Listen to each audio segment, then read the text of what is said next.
Hey Bozo, Tyranids vs Eldrazi.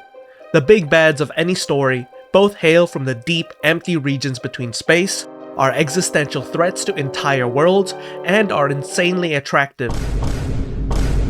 What? I'm extremely surprised that no one has done a video on this topic, especially since a crossover between the two franchises already exists. So, what would happen if these two factions were to meet? Would the Tyranid horde devour the Eldritch Scourge? Or will they find themselves erased, trampled by the Eldrazi Titans? Let's find out. No matter how big your champion, theirs is bigger. No matter how great your numbers, theirs are greater. No matter how voracious your appetite, they are hungrier. That is why the Eldrazi will win. They came from a space outside reality. They descend onto a plane like an ungodly apocalypse, overrun its inhabitants in a matter of months, and feed on its mana until it rips itself apart, before moving on to the next world, continuing the cycle. When you face the Eldrazi horde, you are on the side of reality itself, and yet, you will lose. Magic the Gathering is a card game that releases new cards periodically as sets. Each set differs from previous releases through story and theme. In lore, this is explained through the concept of planes, parallel universes that exist in a larger multiverse. The space in between is called the Blind Eternities, and that's what the Eldrazi call home. Far from an empty void, the Blind Eternities is a chaotic soup of unstable energy, one that'll vaporize unprotected flesh in seconds, very similar to Warhammer's Warp. In the wiki, it says that only the strongest of gods and planeswalkers, the in-game representation of you, the player, can exist in the Blind Eternities, and the Eldrazi are just there, Bing Chilling. They've adapted to this chaotic environment, moving from plane to plane, sucking the mana out of each universe until eventually, the bubble pops. Characterized by grasping tentacles, bony faceplates, and insane retail prices, the Eldrazi are a wildly varied species. They range from the dog-sized scions, to monsters the size of buildings, to titanic beings the size of mountains. And I'm not exaggerating here, the Eldrazi were literally squaring up against elementals made up of the land itself. The Eldrazi were so alien and threatening that the terrain rose up against them, sending entire biomes to protect itself from destruction. They can attack with crushing fists, impaling tentacles, and projectiles made of bone. They can travel by air, by water, and by tunneling through the earth. Though similar, each and every Eldrazi is unique. Their anatomy is like a random mix of flesh and bone, meaning that no two fights against them are ever the same. Standing atop all others are the three Eldrazi Titans. They spawn their brood in the hundreds of thousands, each one an extension of the Titan's will and taking on some of their Titan's physical characteristics and abilities. There's Ulamog, recognizable by splitting arms, bone-like armor, and its hourglass figure. Ulamog is the manifestation of pure physical annihilation, grinding everything in its path to dust. Ulamog and its brood possess an unnatural resilience, shrugging off catastrophic damage as they march without pause or fear. Ulamog's brood makes up the bulk of the Eldrazi force, acting as foot soldiers, shock troops, and meat shields. They are a straightforward swarm that wins the battle through overwhelming might, drowning their opponents in an unending tide of flesh and bone. Against Ulamog, even hope becomes dust. Next is Kozilek, distinguished by its gigantic obsidian shards, thick insectoid exoskeleton, and eyes. Oh my god, that thing had eyes! Kozilek is the embodiment of distortion, bending the fundamental rules of reality to its will. Kozilek and its brood are both cruel and cunning, using unconventional tactics to turn the tide in their favor. They act as strategic resources that are employed to support allies and disrupt enemies. They can cancel magic, reanimate corpses, disrupt gravity, confuse your thoughts, and disorient your senses. Against Kozilek, your story stops mid-sentence. Finally, there's Emrakul, set apart by its fleshy tendrils, tumorous growths, and coral-like appearance. The largest and most powerful of the Eldrazi, Emrakul personifies the idea of corruption and mutation. Their mere presence corrupts entire planes of existence, distorting the appearance and personalities of all living beings. They regenerate whole limbs in seconds and annihilates everything they touch. From small lizards to the most powerful of angels, all creatures are turned into fleshy monstrosities that do Emrakul's bidding, slowly, but with infinite range. Emrakul is usually a one-man army, but their brood is just as deadly as any other Eldrazi, corrupting minds or pulverizing resistance to achieve victory. Against Emrakul, you'll lose, but you'll lose smiling. So, now that you've seen the Eldrazi, what do the Tyranids bring to the table? Turns out, a lot. The Tyranids are Warhammer 40k's apex predators, who attack worlds with the sole purpose of consuming everything. They invade with uncanny efficiency, using a whole host of clever and brutal tactics to crack the planet's defenses one by one. Once all the resistance is gone, they feed on the world's biomass, picking it clean of even the smallest bacterium, leaving it a dry, sterile husk. With this material, they replenish their forces and undergo further evolution, before setting their sights on the next planet. The grimdark of the far future is filled with overpowered protagonists, insane technology, and mind-bogglingly large armies. Despite this, the Tyranids have set themselves apart by becoming the premier galactic threat. They are far and away one of the strongest factions in 40k, if not the strongest. When the goddamn Silent King, the leader of the Necrons and one of the most powerful beings in all of existence, makes you his personal project, you'd be up there. There are three things that make them so dangerous in the world of 40k. First, their unity. Every Tyranid organism, from the smallest Ripper to the towering Biotitans, operate under a hive mind, simply named the Tyranid hive mind. It combines the brain of every single Tyranid into one collective consciousness. That's trillions upon trillions of sentient beings all observing, scheming, and learning. Thanks to the hive mind, the Tyranids are not only one of the smartest and most knowledgeable entities in the universe, but also the most coordinated military force in the galaxy. The hive mind is an unbelievably valuable strategic asset. It means that every eye in the Tyranid army performs reconnaissance, allows perfect communication and coordination on a worldwide scale, and means that every new effective tactic is instantly shared with the entire species. The hive mind is not infallible, however, since the destruction of specific synaptic creatures will cause the Tyranids to lose touch with the hive mind, reducing them to mindless beasts that attack off instinct. This task is, of course, easier said than done. The second trait is their ability to utilize biomass. Any organic material, from animals to trees to you, is counted as biomass and can be consumed by the Tyranids with near perfect efficiency. This is crazy because the biomass of their own dead can be used to replenish their forces, with little to no losses. Add in the biomass of any of their opponents that they defeat, and the Tyranids are actually gaining fighting strength as the fight goes on. This leads to an impossible war of attrition, where you see the bodies of flying gargoyles being used to clog up the barrels of artillery cannons, where entire battalions are recycled to produce forces tailor-made for upcoming engagements, or where important strategic creatures are regenerated on the fly. Again, this ability is not all-powerful. There are ways to circumvent the utilization of biomass. You could break it down at the atomic level, like the Necron Gauss weapons, or bomba the entire planet, killing them before they have a chance to replicate. The final trait is their ability to adapt and evolve.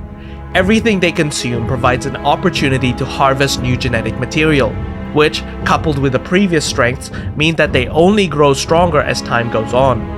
Imagine losing one of your strongest warriors. If they get consumed by the Tyranids, thanks to the hive mind, every world will now know what makes them so strong. And thanks to their ability to use and recycle biomass, upgraded combatants can be pumped out post-haste. With millions of years of endless consumption, a veritable treasure trove of genetic traits is at the hive mind's disposal. You may find your weapons becoming useless mid-fight as they find just the right lining for their carapace. Or watch in horror as your most effective poisons stop working altogether, neutralized by newly developed enzymes. Flamethrowers that once scorched through their ranks might suddenly sputter uselessly against fireproof flesh, and once impenetrable walls can become penetrated.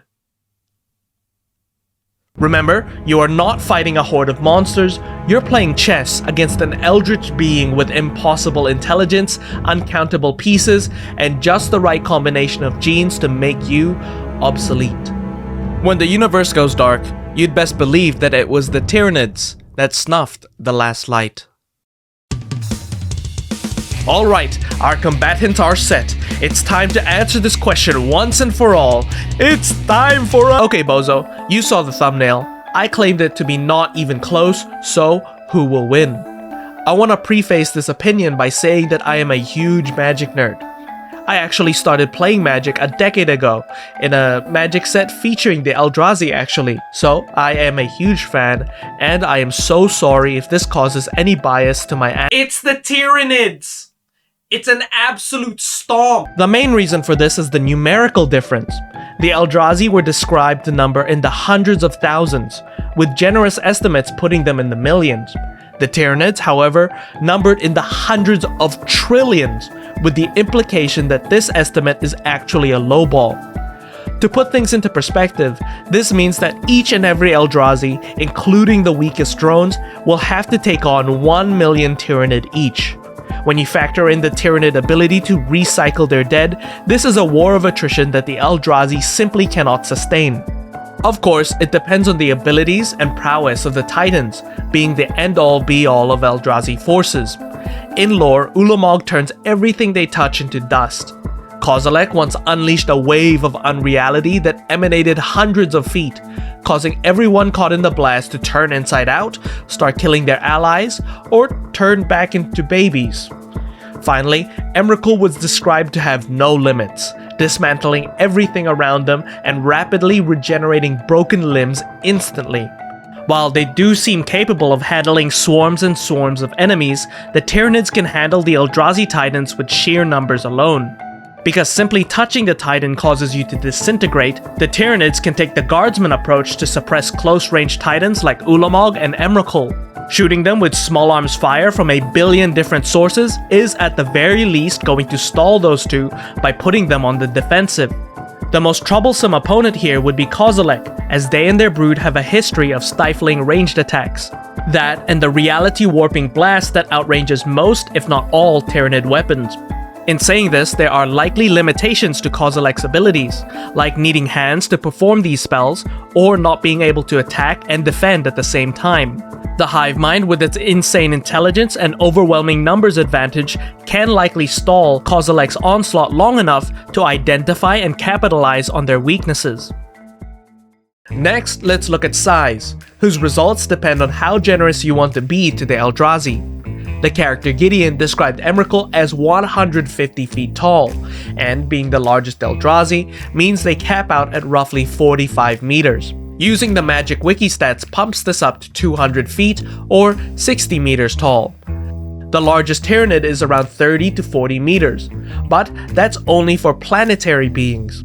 Tyranid hive ships are biological vessels that can swallow Imperial vessels whole, and have an approximate length of 20 kilometers. That's 30 Emrakuls for a ship the Tyranids have thousands of. This would be a huge loss to the Tyranids, but they can throw their hive ships at the Titans from space like ungodly meteors as a last resort. So, if we are taking official measurements, the Eldrazi are larger on the ground, while the Tyranids are larger overall. However, if we were being extremely generous, the Eldrazi Titans would be much larger. Being physical manifestations of their power, the Eldrazi Titans can likely change form at will, leading to inconsistent descriptions of their height and appearance. Narratively, the greatest size feat for the Eldrazi is when Emrakul invaded the plane of Innistrad, where their tentacles were the size of towers, and where the main body got confused for a gigantic purple cloud. Scaling this to the largest clouds on Earth puts the upper estimates for Emrakul's size to be around 15 kilometers tall. still smaller than hive ships, but turning a hive ship ram from a surefire kill shot into more of a tackle. This time, the Eldrazi would absolutely dominate on the ground, but still lose out when hive ships are considered. I would consider this one a wash. On the lower end, it is unlikely that the hive ships will be used as weapons against the Eldrazi, as their purpose is more space combat, troop transportation, and resource collection. And if we are being generous, the Tyranids would most likely create larger bioforms that can match the Titan's power and scale. I want to quickly touch on resilience before moving on to the last topic, which are abilities.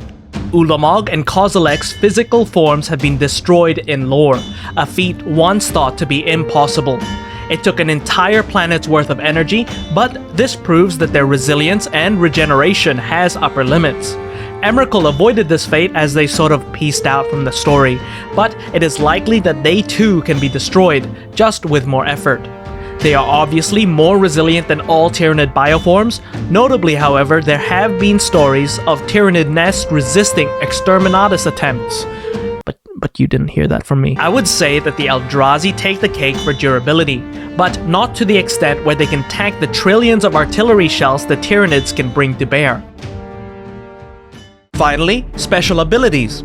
This is where the Eldrazi begin to have a shot at defeating the Tyranids, but not in the way you think. I am going to go under two assumptions. One, the Tyranid Shadow in the Warp will not affect the special abilities of the Eldrazi, as the Blind Eternities are not the same as Warhammer's Warp. The Shadow in the Warp is a phenomenon which cuts off any connection between the Warp and the material plane. In practice, this restricts Psyker magic, which relies on the Warp. While similar, the Blind Eternities are not the Warp. They are the chaotic spaces between universes, while the Warp is a mirror reflection of our own universe. This is sorta like how the Shadow of the Warp does not affect the Webway, as it utilizes mechanics outside of the Immaterium. 2. That the Eldrazi can be consumed as biomass. It's kind of iffy whether or not the Eldrazi are made up of physical matter. If they are truly just physical projections of the Titan's powers, it's more like they are solid holograms than flesh and bone. In saying that, they are described as being made up of flesh and bone, so I'm giving the benefit of the doubt and saying that they can be consumed by the Tyranids. The greatest strength of the Eldrazi is that they can destroy matter at a molecular level, denying the Tyranids any chance at recycling their dead. This ability is limited to the largest of Eldrazi, with smaller scions taking up much more time to consume and process matter. The Tyranids have faced enemies that can do this, namely the Necrons, but the Eldrazi are on a whole different level. When the Titans annihilate, it's everything.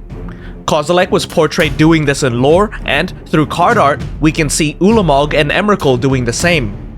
They can target specific creatures like the Hive Tyrant and any synaptic beings, or do an AoE blast that makes everything into dust. Whether or not this ability can be spammed is a different matter, as if they can repeatedly destroy everything within hundreds of meters, why would they not do it in lore? It's more likely a last resort, or at least an ability with a cooldown that the Tyranids can exploit. Another strength would be their separation of physical and true forms. The Eldrazi are not in the same realm of existence as us. They portray their power through physical manifestations while keeping their true selves outside of our dimension. Even if their physical forms are destroyed, they can always redescend in a different place or go to an entirely different universe altogether. There are methods of binding them to the physical plane, where a planet-busting attack can destroy or debilitate them completely. But this method requires hundreds of years of preparation or a compliant Titan, neither of which are applicable in this matchup. In saying that, if the Titans were to arrive on 40k, this is likely the approach that the Necrons would take. Put them in a Pokeball, then throw that Schmeat into the sun. One really cool and honestly overpowered ability in this matchup would be Emrakul themselves. They don't even have to be in the plane to start throwing things into disarray. Given enough time, it's likely that Emrakul's ability to mutate and corrupt living organisms will cause significant damage to the Tyranid horde. If the hive mind fails to adapt to this, Emrakul can win the fight without stepping a single tentacle onto the battlefield. The final kill shot for the Eldrazi are their plane-destroying abilities. Given enough time, the Eldrazi can consume enough mana to collapse the material plane, Tyranids and all. This is unlikely to occur since the 40k universe is much larger than any singular plane in Magic the Gathering, but if the Eldrazi do not run out of energy, and if they last long enough before being destroyed, they can pull this off, in which case it's lights out for the Tyranids. For the Tyranids, they have a couple advantages as well, but nothing specifically catered to defeating the Eldrazi.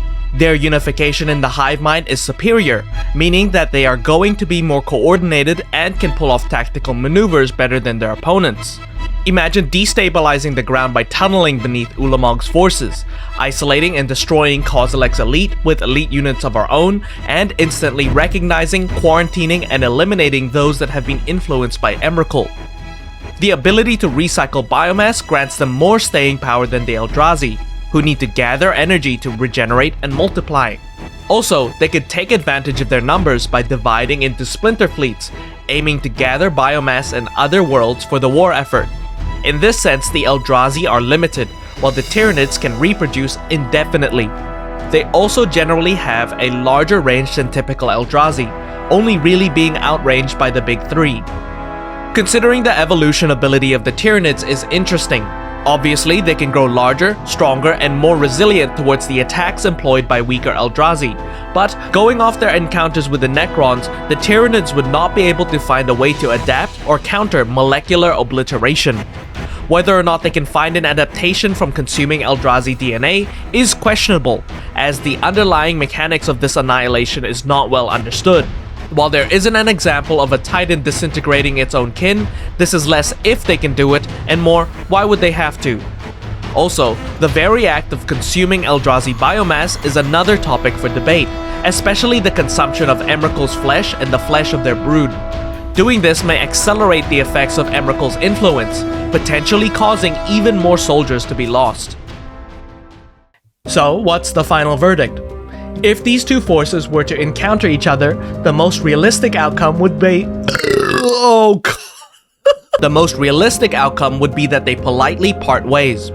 The Tyranids, at risk of losing biomass, would avoid the Eldrazi like they do the Necrons, and the Eldrazi, after spending considerable amounts of energy, would deem this place not worth the price and move to a different dimension. In a no-holds-barred battle to the death, however, the Eldrazi would lose horrifically. While the Eldrazi maintain a solid advantage in resilience and special abilities, they are simply not in the same scale as the Tyranids. Facing the entire Tyranid horde of multiple hive fleets, hundreds of trillions of Tyranids, and entire star systems worth of available biomass, each Titan would slowly and steadily be ground down into paste. This would just be the physical forms, so they would quickly regenerate and reappear in a different location, only to be obliterated as Exterminatus-level ordnance rains down on them once again. It will be like that one scene in Doctor Strange with Dormammu. They'll just keep coming back and losing against an infinitely patient hive mind. If they last long enough, they might be able to come back to different locations and consume enough mana to collapse the universe. But they will never break through the most heavily defended worlds, most likely preventing this outcome. And it's just as likely that the hive mind, with its near omniscience and infinite meat shields, can come up with countermeasures before this outcome occurs. Imagine biological hedrons built in networks large enough to trap the Titans indefinitely, or an adaptation similar to the Shadow in the Warp, custom made to cut off the Eldrazi from the material plane entirely. The only shot I can think of for the Eldrazi is Emrakul's ability to corrupt the inhabitants of a plane without actually being there. But this ability might not work on the Tyranids thanks to their strong mental fortitude in the collective hive mind and the ability to adapt to new threats through rapid evolution. The Eldrazi may not die in the conventional sense, as there's really no way for the Tyranids to damage their true forms in the Blind Eternities, but they'll die again, and again, and again, and again, and again, and again. Thanks for watching. I really hope you enjoyed this video, and that I did both factions justice. Like and subscribe. Later, Bozo. And again, and again, and again, and again, and again.